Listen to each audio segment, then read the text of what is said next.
I am so excited that I get to share this very special story with you. This is the story that culminates it all, culminates everything that God was looking to do, looking to rescue his people. And so we get to hear today about what happened after Good Friday and how exciting it is. So join me, won't you, for God's wonderful surprise. Jesus' friends were sad. They would never see their best friend again. How could this happen? Wasn't Jesus the rescuer? The king God had promised?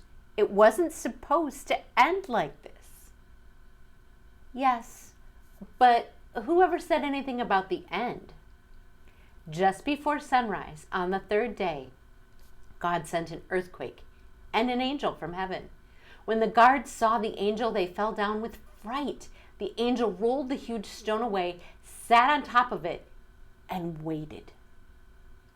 At the first glimmer of dawn, Mary Magdalene and other women headed to the tomb to wash Jesus' body.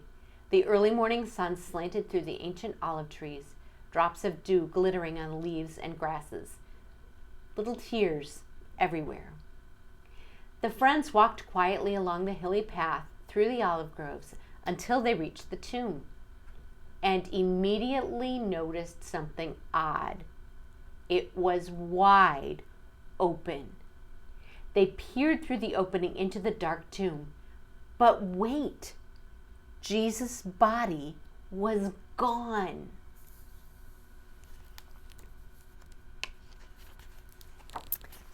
And something else. A shining man was there with clothes made from lightning. Don't be scared, the angel said. But they couldn't help it if they screamed anyway. The angel asked them, "What are you doing here? This is a tomb, and tombs are for dead people." The women couldn't speak. "Jesus isn't dead anymore," he said. "He's alive again." And their hearts leapt.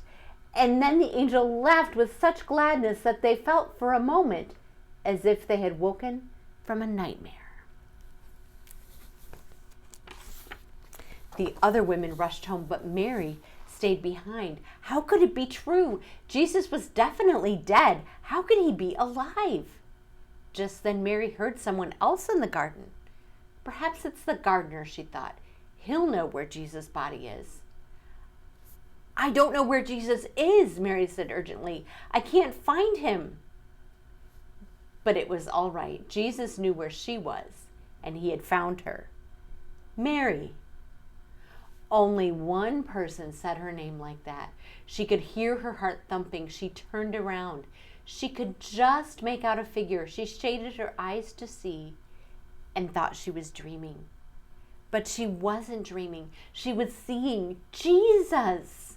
Mary fell to the ground. Sudden tears filled her eyes, and great sobs shook her whole body. And all she wanted to do in that moment was to cling to Jesus and never let him go.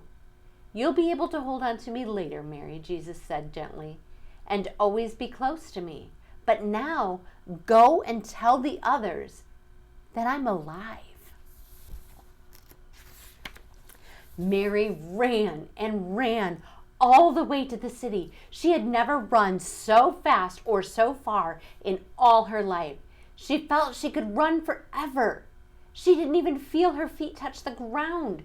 The sun seemed to be dancing and gleaming and bounding across the sky, racing with her and shining brighter than she could ever remember in the clear, fresh air. And it seemed to her that morning as she ran, almost as if the whole world had been made anew, almost as if the whole world was singing for joy. The trees, tiny sounds in the grass, the birds, her heart. Was God really making everything sad come untrue? Was he making even death come untrue? She couldn't wait to tell Jesus' friends. "They won't believe it," she laughed. And she was right, of course. What an awesome celebration. Jesus is alive. And he's alive today in heaven, and we can talk to him anytime.